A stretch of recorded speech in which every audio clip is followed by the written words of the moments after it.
Pour l'actualité chez nos voisins à l'étranger, comme chaque semaine, nous nous rendons à Moscou. Nous allons retrouver sur place notre correspondant, Dominique Derda. Et ce matin, une fois encore, Dominique va nous parler de Vladimir Poutine. Alors, pas de l'homme à poigne que l'on décrit souvent, mais de celui qui est à l'écoute de ses concitoyens, ce qui pourrait d'ailleurs ne pas être totalement incompatible. Alors, il faut savoir que les Russes sont de plus en plus nombreux à s'adresser à lui, mais directement, comme on le ferait à un médiateur pour lui demander de l'aide. Alors, le problème, c'est est-ce qu'il répond? Ça, c'est la question à Dominique. Bonjour.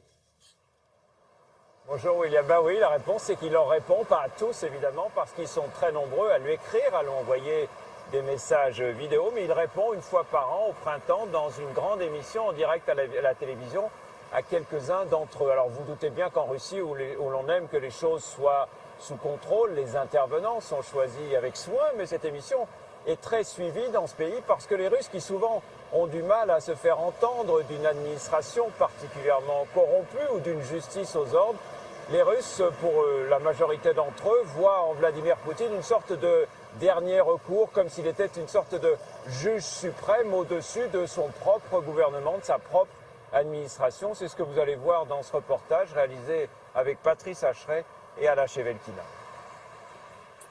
Ils ne sont qu'une poignée, les habitants du petit village de Souna dans le nord de la Russie, et ils ne sont plus tout jeunes. À eux seuls pourtant, à 4 reprises déjà, ils ont réussi à repousser les bulldozers et les pelleteuses d'une entreprise de la région qui veut raser la forêt et creuser ici une gigantesque carrière de sable. Depuis l'été dernier, 24 heures sur 24, ces retraités se relaient pour monter la garde. Cette forêt, c'est leur seule richesse. Ils y cueillent des baies, des champignons, ils y ramassent du bois pour chauffer leur maison. Les villageois soupçonnent les autorités locales d'être corrompus. Alors, en dernier recours, c'est Vladimir Vladimirovitch Poutine qu'ils ont appelé à l'aide dans une vidéo postée sur Internet. Cher Vladimir Vladimirovitch, vous qui défendez la Crimée, le Donbass, la Syrie, défendez notre patrie, défendez notre forêt de Souna. Des demandes comme celle-ci, le Kremlin en reçoit des centaines chaque jour de tout le pays. De ces enfants de Sibérie, par exemple, qui réclament que l'on goudronne la route qui mène à leur école et qu'on leur donne enfin les moyens d'étudier dans des conditions décentes. Toutes nos démarches à la mairie, à notre député, sont restées lettres mortes. Et nos problèmes ne datent pas d'aujourd'hui. Alors s'il vous plaît, Vladimir Vladimirovitch, aidez-nous. De ces conducteurs d'autobus sans travail du jour au lendemain, parce que la mairie de leur ville au sud de la Russie a décidé de faire appel à une autre société de transport. Eux aussi, ils dénoncent la corruption et se tournent vers leur président. Une fois par an, au printemps, à la télévision, Vladimir Poutine choisit de répondre à quelques-uns de ces appels au secours. Le plus émouvant, ce soir-là, est celui d'une femme. Une mère de famille dont la maison a été détruite par un incendie comme celle de tous ses voisins. On n'a plus rien. C'est vraiment très dur pour nous.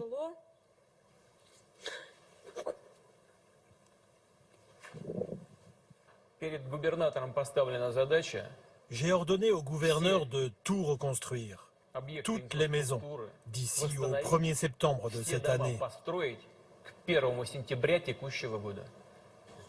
Le gouverneur ne se l'est pas fait dire 2 fois. À la date prévue, le président est là, il signe des autographes. Et voici, comme promis, les nouvelles maisons. Dans la forêt de Souna, le thermomètre est descendu sous les moins 15 degrés. Nos irréductibles retraités, eux, commencent à perdre espoir. 4 mois déjà qu'ils l'ont supplié d'intervenir et toujours aucune nouvelle de leur président. Alors, c'est un numéro incroyable dont nous parlons grâce à vous une fois par an. Mais c'est vraiment leur dernier espoir à ces retraités, ces enfants et tous les autres? Oui, absolument, William. Et vous savez, c'est une image qui est soigneusement entretenue par le Kremlin, celle d'un président à l'écoute, et ce n'est pas nouveau. Vous savez, à l'époque de la grande terreur stalinienne, beaucoup de Russes qui étaient envoyés au goulag étaient persuadés que Staline lui-même n'était pas au courant des crimes qui étaient commis en son nom. Et avant cela, avant même la révolution, beaucoup de Russes se disaient que si le tsar commettait des erreurs, ce n'est pas parce qu'il était mauvais ou incompétent, mais tout simplement parce qu'il était mal conseillé par les princes de la cour qui faisaient leurs mauvais coups dans son dos. Et vous voyez, ça n'a guère changé depuis. Juste pour terminer, une dernière précision. Ce qu'il fait là, en direct à la télévision, ça dure combien de temps? De 2, 3, 4 heures? Ça dure au moins 2 ou 3 heures. Et ce que je vous disais, la prochaine émission de ce genre, c'est au mois d'avril, au printemps. Et c'est effectivement très, très suivi. Ça dure très longtemps. Oui. Alors, bien évidemment, c'est ce que je vous disais, les appels sont filtrés. On ne prend pas n'importe qui.